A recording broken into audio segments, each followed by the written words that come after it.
SOBR stock, is this the right time to buy? I'm going to answer everything around that in this short 1-minute video, so watch till the end. Looking and observing Sobr Safe stock. I'm not a big fan. Even today, I mean, 4% increase is nothing bad. It's cool actually. But again, I'm going to stick to something that I've tested for 36,000 videos, something that I've spent 5 figures on courses and mentors on. And that's my data that I've collected. And honestly speaking, for me, just because of the performance and just the technicals, obviously fundamentals do play a role.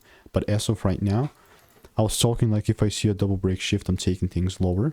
So how would that look like in practice? It's not, I mean, I cannot see really the clean range that I could use in order to short sell. But I'm not even looking to short sell. My bias is just bearish itself, right? In order for me to be bullish here on SOBR, the price ideally must start breaking about 147, 146. And if it does not, guess what? I'm not going to be bullish. But as of right now, it's a bearish range, therefore open for bearish opportunity. If you want to make more money trading in a very simple and lean way, you can just click the first link in the description. That's a free newsletter, and I'll see you in the next one.